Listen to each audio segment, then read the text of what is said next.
Did Pastor Alph Lukau, the leader of Alleluia Ministries, stage a miracle in his church?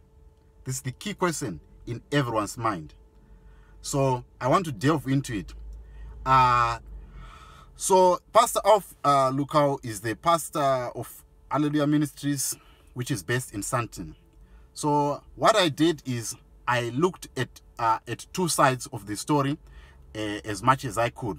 The first side that I looked at was, is there a possibility of one staying in a coffin for an amount of time to be able to be dead or to pretend to be dead without oxygen, especially in an airtight space like a coffin? According to BitLab, a person can stay in a coffin for about 60 minutes. And from then, if they can stay much longer, they can die, or they would need to be resuscitated by a medical practitioner. This is according to BitLab. According to what I asked from the funeral parlor that brought the body to the church, this is one of the key gray area that if the pastor needs to address. First of all, the funeral parlor that brought the body to the church, which is Kings and Queens, which is based in Johannesburg, they told me that they only brought the body to the church. They only carried the coffin to the church. So they were not given the paperwork of the person who was in the coffin. So the paperwork, they were told that the paperwork had gone with another combi that had gone ahead to the church.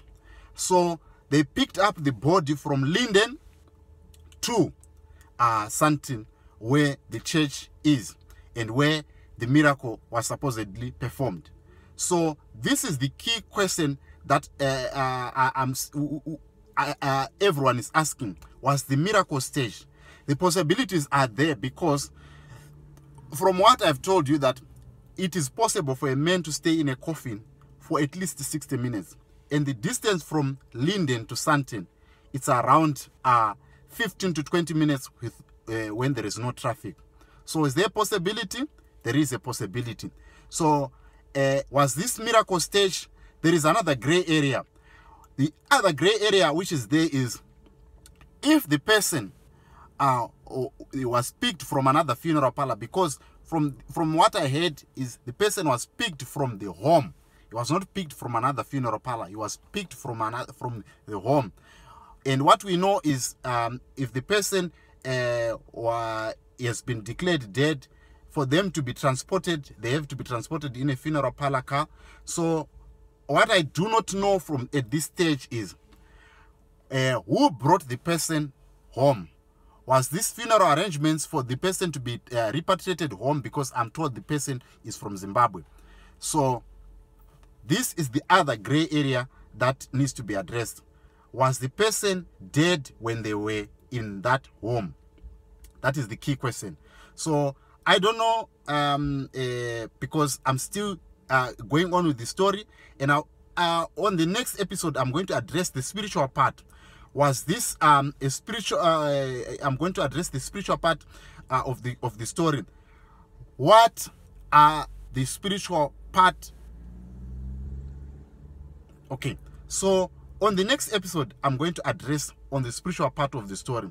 So please stay tuned on the channel, and if you are new on this channel, please subscribe to Jethro Sirusike TV as we uncover this story to find out what really happened and what are the repercussions that the Apostle Lukau is going to face if it is found out that he staged the miracle, or if it is found out that he did not stage the miracle.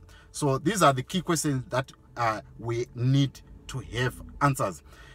But so far, the possibility of being staged is there, and the possibility of not being staged are there. What do you think?